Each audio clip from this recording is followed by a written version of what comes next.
तो आपके उस मित्र के लिए कुछ बातें और मैं आपको जी। बताऊं। और बीएचयू में वैदिक विज्ञान केंद्र है, जी। क्योंकि कुछ लोग वेदों में विज्ञान नहीं मानते, तो एक पूरा वैदिक विज्ञान केंद्र ही है बीएचयू में बना हुआ। मैं उसमें एडवाइजर रहा हूँ करीब 4 साल।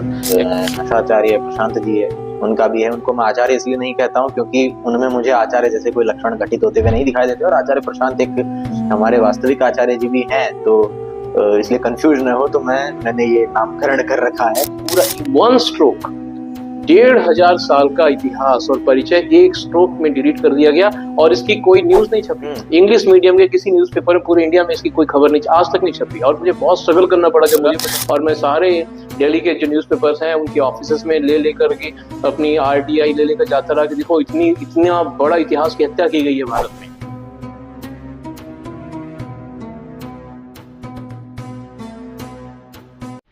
नमस्कार, आप सभी का स्वागत है विज्ञान दर्शन के एक और लेटेस्ट एपिसोड में।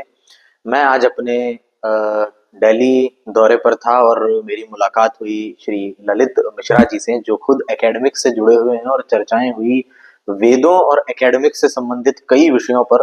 तो मैंने सोचा कुछ बातचीत उनके साथ की जाए। तो सबसे पहले आपका स्वागत है।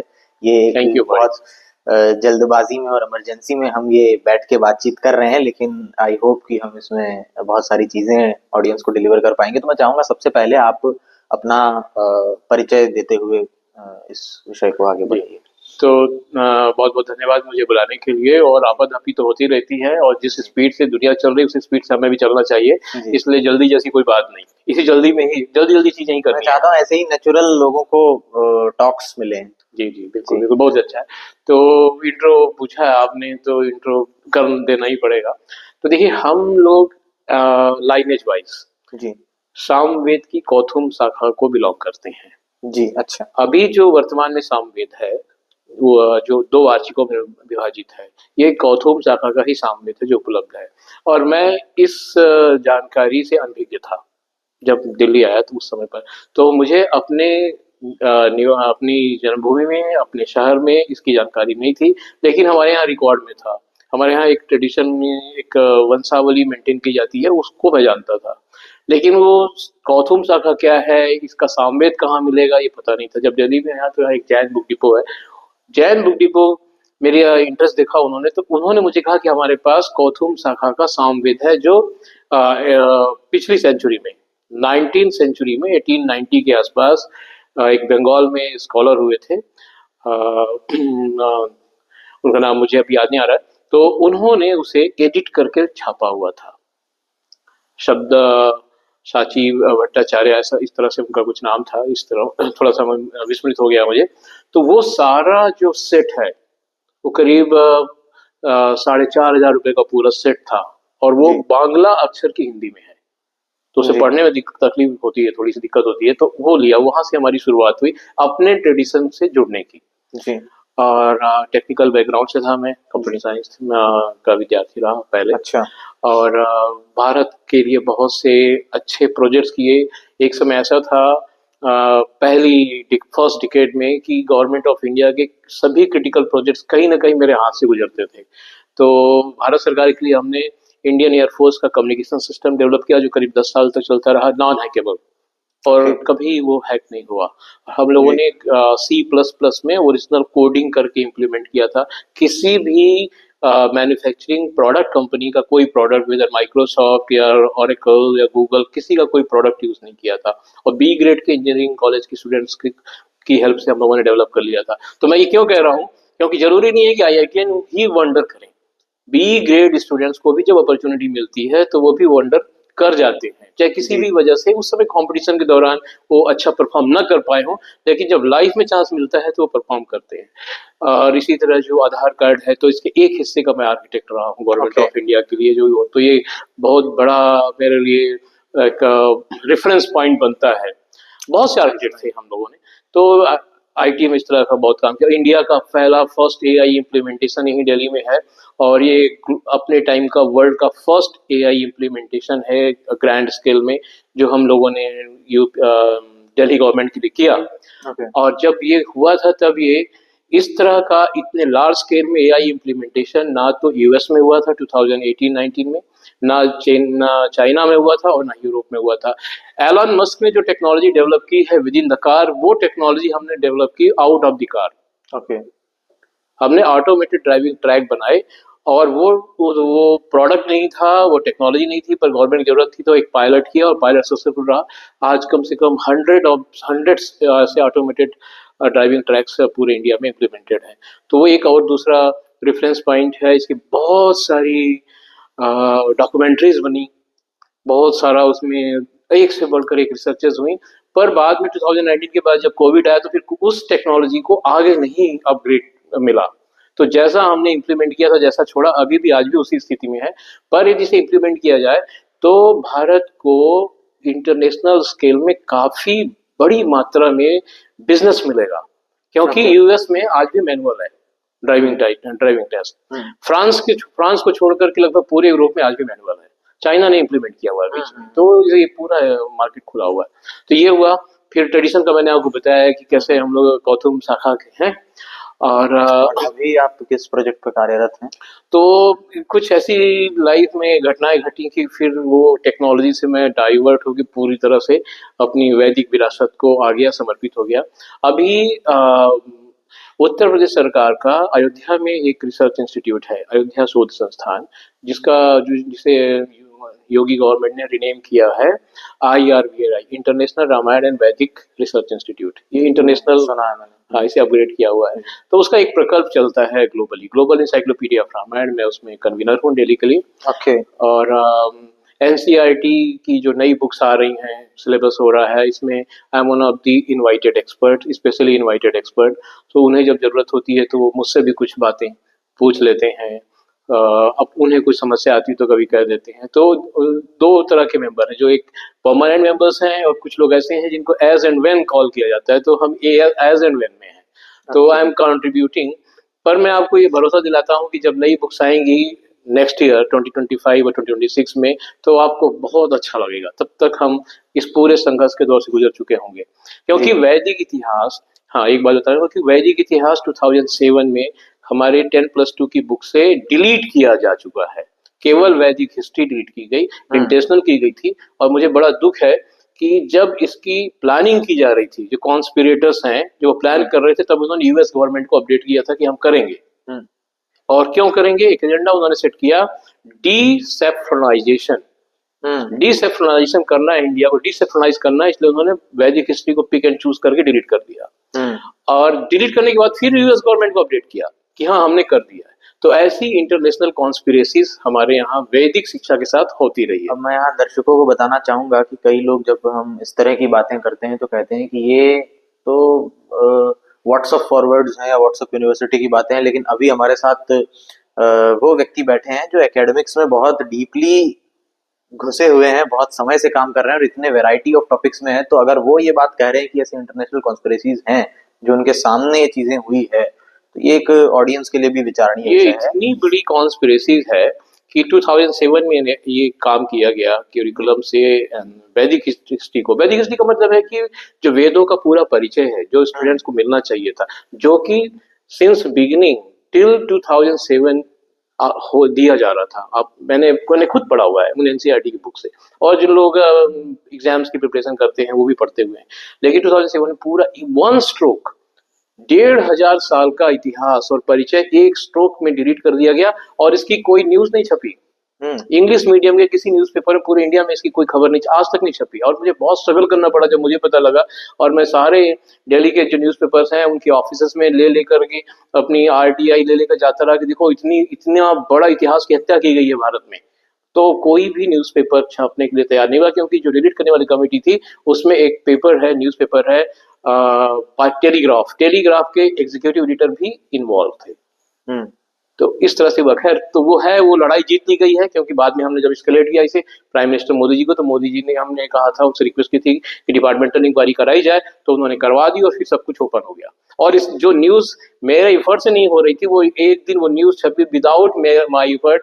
मेरे एक फ्रेंड ने लखनऊ से मुझे न्यूज की कटिंग भेजी कि देखो ये इन्वॉल्व वैदिक हिस्ट्री को अब इंक्लूड किया जाएगा और ये इंक्वायरी हो गई है जो तुम चाहते थे। तो अपने आप वो सब कुछ हो गया। तो सवाल है कि यदि आप अकेले भी संघर्ष करते हैं तो आप जीतते हैं, तो हमने कुछ जीता है जी। अपने स्टूडेंट्स के लिए और अपनी कंट्री के लिए, को जी। एक विक्ट्री है हमारे पास अपनी विरासत के संदर्भ में। जी। जी, ऐसा है। और एकेडमिकली मैं 2 यूनिवर्सिटीज़ में एडवाइज़र रहा हूँ। अच्छा। नोएडा में एमिटी यूनिवर्सिटी है, उसमें हिस्ट्री डिपार्टमेंट में एडवाइज़र रहा हूँ 2 वर्ष 3 वर्ष के लिए। और बीएचयू में वैदिक विज्ञान केंद्र है। जी। क्योंकि कुछ लोग वेदों में विज्ञान नहीं मानते, तो एक पूरा वैदिक विज्ञान केंद्र ही है बीएचयू में बना हुआ। मैं उसमें एडवाइजर रहा हूँ करीब 4 एक साल, एक्सटेंशन मिल करके। कोविड के दौरान तो 2 साल तो वैसे ही निकल गए, तो करीब 4 साल वहाँ पर एडवाइजर रहा। तो वो एक इंस्टीट्यूशन है जो अभी शेप ले रहा है। जब वो शेप ले लेगा तो शायद योग करने से, ध्यान करने से, प्राणायाम करने से हमारे शरीर में क्या परिवर्तन होते हैं, वो सारी चीजों को मेजरमेंट किया जा सकेगा। हमें हार्वर्ड की तरफ देखना नहीं पड़ेगा। जी। तो अभी वो शेप ले रहा है। तो मैं यहाँ पर 3 प्रश्न मेरे दिमाग में आया आपसे बात करते-करते। जी। एक तो ये कि अभी मैं देखता हूँ सोशल मीडिया पर एक वेव चल पड़ी है, जिसमें एकेडमिक्स में वेदों का कोई स्थान है या नहीं, इस बात पर काफ़ी चर्चा हो रही है। और बहुत सारे लोग ऐसे हैं जो सीधे तौर पर इन चीज़ों को पिछड़ी बता देते हैं और बहुत प्राइमोडियल लेवल पर बता देते हैं। उसमें एक नाम एक नशाचार्य प्रशांत जी है, उनका भी है। उनको मैं आचार्य इसलिए नहीं कहता हूँ क्योंकि उनमें मुझे आचार्य जैसे कोई लक्षण घटित होते हुए नहीं दिखाई देते, और आचार्य प्रशांत एक हमारे वास्तविक आचार्य जी भी हैं। तो इसलिए कंफ्यूज न हो, तो मैंने ये नामकरण कर रखा है।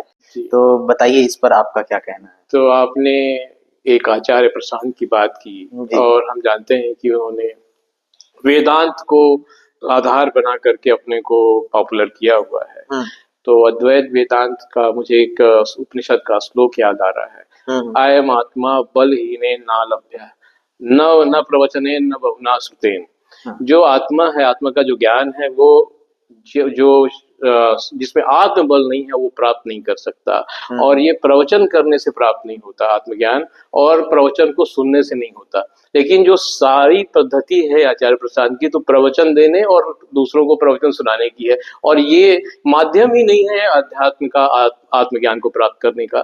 तो अब लोग जो कि अपना जो मूल सोर्स है, स्रोत है, उसका अध्ययन नहीं कर रहे हैं। स्वाध्याय का विषय है और साधना का विषय है। तो साधना और स्वाध्याय को हटाकर केवल प्रवचन के सहारे अद्वैत वेदांत चल रहा है। इसका कुछ भविष्य नहीं दिखता मुझे। उन्होंने अपने एक पॉडकास्ट में कहा था कि वेदों में विज्ञान नहीं है, और कुछ और लोग भी कह रहे हैं बहुत तो बहुत जो लोग संस्कृति है वेदों की, वो बहुत प्रिमिटिव थी।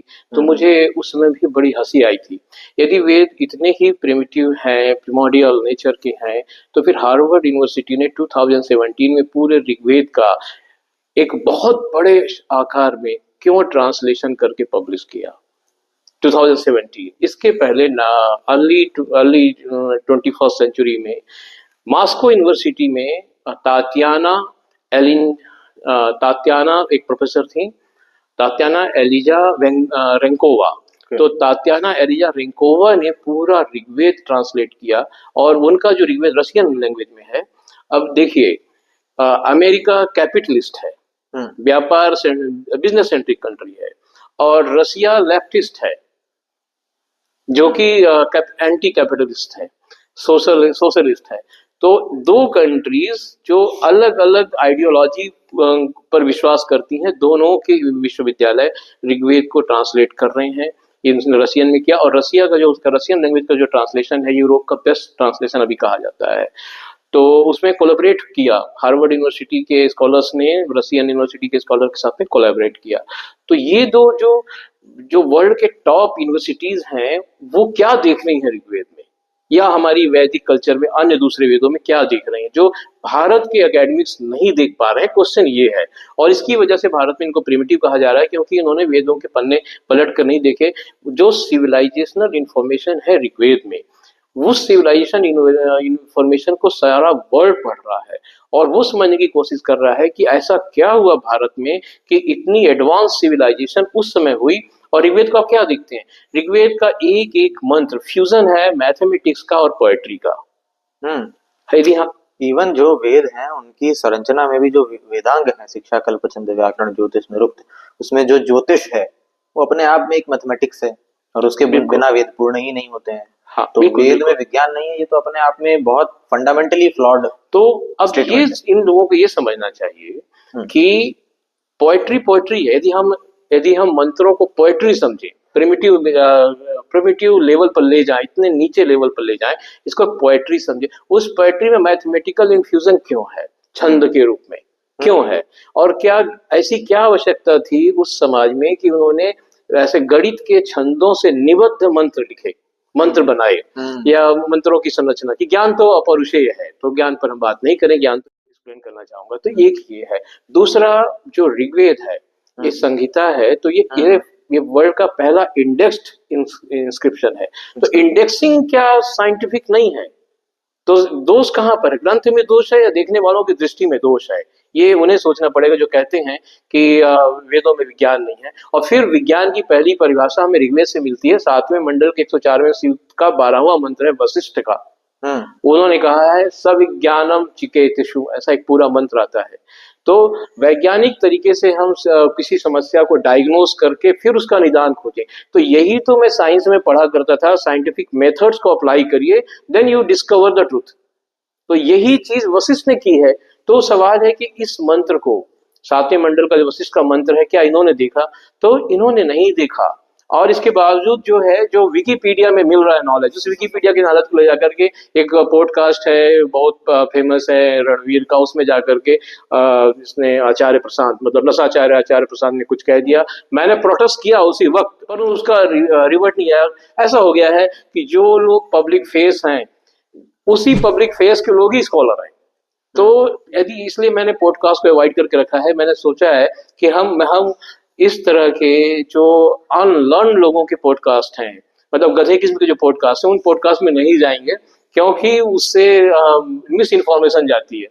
तो ये एक एक बहुत ही इग्नोरेंट ड्रिवेन नरेटिव है जो भारत में पॉपुलर हो गया है, मीडियोक्रिटी का नरेटिव है। तो आई एम वेरी थैंकफुल कि आपने पूछा और मैंने एक्सप्लेन किया। इतना ही नहीं, ऋग्वेद हमें बताते हैं कि कैसे हमारी संस्कृति कैसे विकसित हुई है। तो जब हमने अग्नि की पावर पर अधिकार किया, तब हमारी संस्कृति का उदय हुआ। और ये करने वाले मूल जो ऋषि थे, जो हमें ऋग्वेद में नाम मिलते हैं, अथर्व और अंगिरा, इन दोनों ने अलग अलग हिस्से में अलग अलग तरीके से अग्नि की शक्ति को पहचाना और फिर उसके लिए एक मेथड निकाली, अरणि मंथन की। अथर्व ने अरणि मंथन की मेथड निकाली। और मैं आपको बताऊं, यदि आप इंसाइक्लोपीडिया देखें यूरोप का, तो यूरोपियन इंसाइक्लोपीडिया कहता है कि 7,000 साल पहले यूरोप में अग्नि प्रज्वलन का कोई मेथड नहीं था। जितनी मेथड्स हैं वो 7,000 साल के भीतर की हैं। और हम जो आर्कियोलॉजिकल एविडेंसेस है भारत में, वो हमें क्या बताते हैं कि भारत में अग्नि प्रज्वलन की मेथड, जहाँ कुंभ हो रहा है प्रयाग में, प्रयाग और बनारस के बीच में एक क्षेत्र है, उस क्षेत्र में करीब 15 से 20 किलोमीटर स्क्वायर किलोमीटर में भारत का एक शोधार्थी था आपकी तरह, ब्रिलियंट, इसी एज ग्रुप में जर्मनी में जाके पोस्ट डॉक्टोरल कर रहा था। उसने आके वहां की मिट्टी में रिसर्च करी तो पाया 36,000 सालों से उस क्षेत्र में अग्नि प्रज्वलित होती रही है। वो लोग वहां के निवासी करते रहे, आर्कियोलॉजिकल एविडेंस है। उसने temperature layer by layer excavate करके। एनसीईआरटी में पढ़ाया जा रहा है कि 10,000 साल पहले तो खेती करना चालू किया कुछ बुक्स में। हाँ। तो बताइए कि ये तो कितना, तो ये इतना वाइड अपार्ट है। जो फैक्ट्स हैं, जो स्टूडेंट्स को पढ़ाया जा रहा है, फिर जो सोशल मीडिया में चल रहा है, उसमें बहुत अंतर है। इसके लिए लेफ्ट और हमारी गवर्नमेंट का भी कुछ हिस्सा जो है, जिन्होंने उपयोगी समय जाया कर दिया, वो भी सब दोषी हैं। पर 36,000 साल उन्होंने निकाला। पर जब उसकी उन्होंने कंप्यूटर से मैपिंग करी, तो उनका कहना है कैलकुलेटेड, मतलब कंस्ट्रक्टेड जो रिजल्ट है, ये 50,000 साल से इस क्षेत्र में अग्नि प्रज्वलन हो रहा था। ये साइंटिफिक रिजल्ट है, पब्लिश्ड है, इंटरनेशनली पब्लिश्ड है। ये पोस्ट डॉक्टोरल रिसर्च कर रहा है जर्मनी में, तो वहां भी पब्लिश्ड है और कई सारे रिसर्च पेपर्स में पब्लिश्ड है। इसके अलावा मैं आपको हार्ड फैक्ट्स बताता हूँ कि हमने अग्नि को कब से जाना। तो 20,000 वर्ष पुराना आर्कियोलॉजिकल एविडेंस है, आंध्र प्रदेश में मिला, जहां पर एक जैसे हवन कुंड होता है, इस तरह की एक आकृति पाई गई जिसमें अग्नि का संधान किया गया था। तो इतनी अच्छे प्रारूप में वो नहीं मिला कि हम कहें कि ये यज्ञवेदी है, लेकिन एक कुंड मिला है हमें, अग्नि कुंड मिला हुआ, इतना हम कह सकते हैं। जो कि समय के साथ में वो विकृत भी होता है, विकृत होता है। 20,000 साल वर्ष इसके बाद कश्मीर में हमें फिर अगला एविडेंस मिलता है 14,000 साल, 14,000 साल से लेकर 8,000 वर्ष के बीच का एक अच्छा। अग्नि उत्पन्न की रही है। और वहीं पर सबसे बताइए, पुराना, कुछ लोग कहते हैं कि हवन यज्ञ इन सब के प्रमाण नहीं मिलते हैं प्राचीन। जी, और मुझे उन पर भी हंसी आती जो कहते हैं कि भारतीय संस्कृति 10,000 साल पहले उत्पन्न हुई, तो 10,000 साल पहले कृषि उत्पन्न हुई है, ये कह सकते हैं हम। पर उसके पहले भी हम हम पर कृषि संस्कारी भी थे। कहीं न कहीं उससे पहले मौजूद रही होंगी, इसके प्रमाण मिलते हैं। मैंने तो कुछ लाइव स्ट्रीम्स भी इस पर की है। तो निश्चित रूप से आप ठीक कह रहे हो। जैसे मैंने एक देखा था, एक बोन फ्लूट मिलती है 40,000 बीसीई की। हाँ, तो ये कैसे संभव है कि हवन हो रहे थे, बोन फ्लूट बना ली, संगीत के साथ सुरों को खोज लिया, लेकिन कृषि करना नहीं आ रहा है। तो कहीं न कहीं ये चीजें नई संभावनाओं पर प्रकाश डालती है। कम से कम तो जो अभी एविडेंस है एग्रीकल्चर के, हम्म, तो एग्रीकल्चर, कल्चर और आर्ट तीनों के एविडेंसेस लगभग लगभग पैरेलल कोइंसाइड करते हैं। हम्म, ये प्रयाग के पास ही बनारस के बीच का जो एरिया है वहीं पर ये एविडेंसेस मिलते हैं। वहीं पर केवार्ड्स है, केवार्ड्स की कार्बन थ्योरियम डेटिंग की गई है तो भी 12-14 हजार साल पीछे की जाती है। ओके। और इसी वक्त वहां पर पोलन एनालिसिस हुई है। तो पोलन एनालिसिस हुई, जो परागकण हवा में मिलते हैं उनके टुकड़े रह जाते हैं, फिर वो जमे रह जाते हैं तो सुरक्षित रह जाते हैं समय के साथ में। तो पोलन एनालिसिस कहती है करीब 15,000 साल पहले वहां एग्रीकल्चर की जा रही थी। लेकिन एग्रीकल्चर का प्रोडक्ट मीन्स कोई पका हुआ ग्रेन, जैसे धान है तो धान पकेगी, तो धान का कोई ग्रेन सॉलिड जो मिलता है वो बाद में मिलता है। लेकिन उसके पहले पोलन एनालिसिस हमें बता रही, कई जगह से बता रही है कि 15,000 साल पहले, 14-15,000 साल पहले एग्रीकल्चर शुरू हुई थी या एक्सपेरिमेंट शुरू हो गया था।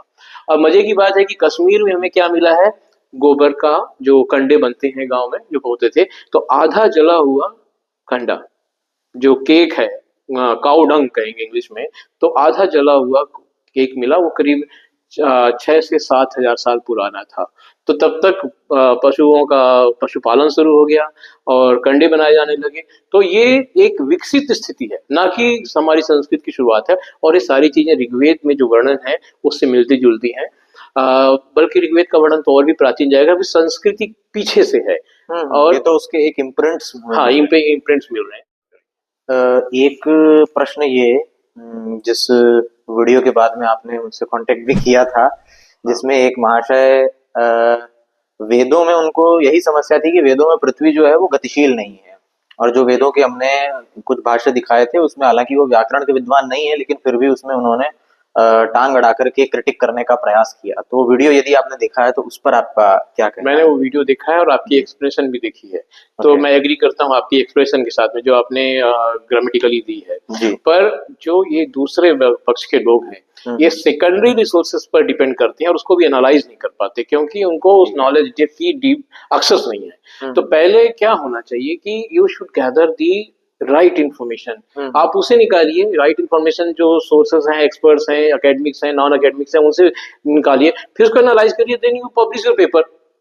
ये नहीं कि आपने एक चैनल खोल लिया, उसमें बैठ गए और जो मन में आया वही जो है आपने लगातार मिस इन्फॉर्मेशन दे दी। तो आज इन सब चीजों का उद्धार हो जाएगा इन आज की हमारी बात से। तो देखिए विज्ञान कैसे है, इसके लिए आपने जहां तक मुझे याद है कि ऋग्वेदादि भाष्य भूमिका के एक स्वामी दयानंद सरस्वती के श्लोक का आपने उदाहरण किया था, उसे वो काट नहीं पाए हैं। और इसके लिए क्या हुआ कि चूंकि हम जानते हैं कि जब दो विद्वानों के बीच मतभेद होता है तो स्वामी दयानंद के मंतव्य को यदि किसी को काटना है तो फिर उनके जो प्रतिद्वंद्वी थे करपात्री महाराज, तो करपात्री महाराज की जो आलोचना है स्वामी दयानंद सरस्वती की, उसे लेकर के एक नरेटिव बनाने की कोशिश की गई। हम उनका भी सम्मान करते हैं, आदरणीय आचार्य जी का, करपात्री जी महाराज का। लेकिन पूर्वाग्रह उनका स्पष्ट होता है, कहीं कहीं पर एक मतव्य को लेकर चले, उसके लिए व्याकरण को प्रयोग किया, व्याकरण के अलावा दूसरे जो सेकेंडरी सोर्सेस है उनको प्रयोग किया, क्योंकि वो खंडन करना चाहते थे। और ये सबको ज्ञात है। तो उस बात को हथियार नहीं बनाया जा सकता, टूल नहीं बनाया जा सकता है। तो उसके लिए प्रमाण दिया, जैसे उन्होंने करपात्री जी का रेफरेंस देकर ये कहा कि प्रश्निकार्थ अंतरिक्ष नहीं लिया जा सकता है। तो हमने कहा ठीक है, करपात्री जी जो कह रहे हैं, स्वामी दयानंद जो कह रहे हैं उसे छोड़ दीजिए, हम निरुक्त उठा लेते हैं। हमने जब निरुक्त और निघंटु उठाकर देखा तो प्रश्निकार्थ अंतरिक्ष ही था। तो कैसे कहा जा सकता है कि हमने जबरन साइंस घुसाने के लिए या स्वामी दयानंद ने जबरन साइंस घुसाने के लिए वहां पर उसका अर्थ ये बदल दिया? तो आपके उस मित्र के लिए कुछ बातें और मैं आपको जी। बताऊं कि ऋग्वेद का एक मंत्र है, एक पहली क्वेरी है, जियोसेंट्रिक व्यू है और गिर नहीं रहा है, तो वो कहते हैं अनायतो अनिबद्धा, ये इसका नियत स्थान है, हिलता नहीं है, अनिबद्धा किसी में बंधा हुआ नहीं है, फिर भी सूरज चल रहा है, क्यों चल रहा है? तो ये वैज्ञानिक जिज्ञासा है जो ऋषि के मन में थी, जो और पूरे विश्व में कहीं उत्पन्न नहीं हुई, पहली जिज्ञासा है। स्पष्टता इतनी स्पष्ट मुझे विश्व के वैज्ञानिक इतिहास में देखने को नहीं मिला। फिर सूर्य के लिए आपको मालूम है कि जो आयतरेय ब्राह्मण है, आयतरेय ब्राह्मण में ये बिल्कुल स्पष्टता कहा गया है कि सूरज कभी डूबता नहीं है। सूरज जब पृथ्वी, यदि जियोसेंट्रिक व्यू की हम बात करेंगे, यदि जब सूरज आता है और शाम या सुबह होती है तो अपने पॉइंट से, कर्व से वापस मुड़ जाता है, वो डूबता नहीं है। तो इस दुनिया को ये बताने वाले कि सूरज कभी डूबता नहीं है, हम भारतीय, हमारे ऋषियों ने निकाल के बताया हुआ है, और ये विज्ञान नहीं है। ये तो हम एनसीईआरटी की बुक्स में भी कोशिश कर रहे हैं कि ये बच्चों को पढ़ाया जाए कि सबसे पहले हमारे देश के, हमारे ऋषियों ने, हमारे पूर्वजों ने हमें बताया कि सूरज डूबता नहीं है, बल्कि ये सूरज दोबारा उदित होता है। ऋग्वेद में एक मंत्र आता है, इसमें हमारा जो हमारा जो भूमंडल है, इसके आधे हिस्से का, केतु का संबंधित वो मंत्र है कि इसमें कहा गया है कि सूरज एक बार में एक ही गोलार्ध को प्रकाशित करता है, एक बार में एक ही गोलार्ध को। ये मंत्र मैं आपको दे दूंगा, तो आप इसमें दिखा दीजिएगा फुल स्क्रीन में ताकि देख लें। तो एक बार में एक ही गोलार्ध को प्रकाशित करता है। ये बात ऋषि कैसे जान पाएगा? जब तक कि उसे पूरी पृथ्वी की गोलाई का, पूर्ण गोले का जब तक आभास नहीं होगा तो गोलार्ध की कल्पना नहीं कर सकता है। और फिर या तो फिर इतनी लंबी यात्रा की हो, सारे विश्व की परिक्रमा की हो ऋषियों ने, तब उन्हें पता हो। इसके साथ ही साथ उषा का एक मंत्र है जो कहता है कि उषा पूरब में उगती है और क्रमशः चलती हुई आगे बढ़ती, जो टाइम डायलेशन होता है, जो जेट लैगिंग होती है, वही ऋषि कह रहा है कि पूरब में उगती है उषा और पश्चिम की ओर बढ़ती चली जाती है, और उसकी गति दी हुई है जी। योजन में, 30 योजन। तो 30 योजन के पद में 30 योजन का एक कदम एक बार में उठाती हुई उषा पश्चिम की दिशा में चलती चली जाती है। मतलब सूरज पहले सुबह मॉर्निंग कहीं होती है पूर्व में, फिर उसके बाद में पृथ्वी घूमती है, तो फिर वो 30 योजन के बाद में दूसरा स्टॉप आता है, तो वहां पर सुबह होती है, फिर 30 योजन का तीसरा स्टॉप आता है। ऐसे करके उन्होंने एक देशांतर जो होता है, लॉन्गिट्यूड्स की उन्होंने कल्पना की हमारे ऋषियों ने। और क्योंकि सबसे पहले जो सी फायरिंग थी, जो समुद्र के एक्सप्लोरर थे, वो हमारे ऋषि थे। उसमें उसका भुज्य का जो है पहला फर्स्ट जो लाइफ सेविंग ऑपरेशन है, इमरजेंसी कंडीशन में जो समुद्र में फंस गया था, आपको पता ही होगा। हाँ, तो भुज्य का वो पूरा ऑपरेशन दिया हुआ है, जिसमें 100 ये जो बोट है उसमें 100 ओर्स हैं, ओर्स मतलब जिनसे नाव खेई जाती है, तो 100 और शत ओर की नाव लेकर के जाते हैं उसे, और फिर उस समुद्र के बीच से अश्विनी बचा के लाते हैं। तो वो कहानी भी मिलती है। इसको क्लोजिंग में मैं कुछ बातें और अपने स्टूडेंट्स के लिए और हमारे आपके दर्शकों के लिए छोड़ जाता हूँ कि मैंने कहा कि ऋग्वेद पहला इंडेक्स्ड है और इंडेक्सिंग साइंटिफिक है। तो जो विज्ञान देखते हैं वो इंडेक्सिंग का विज्ञान देखें, उसकी क्रेडिट हमें जाती है कि हमने वर्ड को इंडेक्सिंग बताई।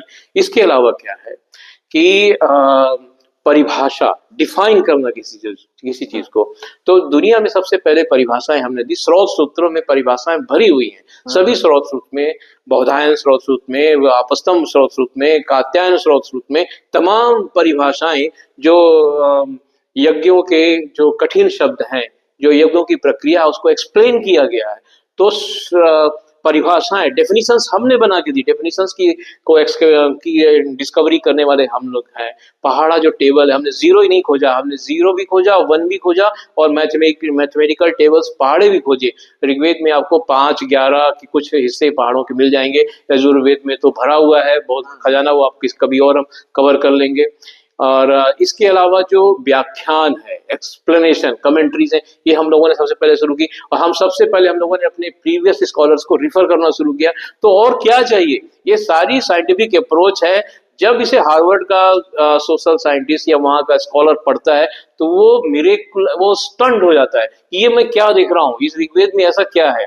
यही हालत दूसरे देश के लोग होती थी, तो वो हमारी सभ्यता को पढ़ रहे हैं, पर एट द सेम टाइम उन्होंने इंश्योर किया कि हम अपनी सभ्यता से दूर हो जाएं, हम उसे प्रिमिटिव माने, जिसका रिफ्लेक्शन जो ये मीडियोकर्स हैं आपके सोशल मीडिया वाले, मैं बहुत नहीं हूँ सोशल मीडिया में, टीवी में जरूर मैं कमेंट्री करता हूँ कभी कभी, तो ये चल रहा है, लेकिन इसे खत्म करना पड़ेगा।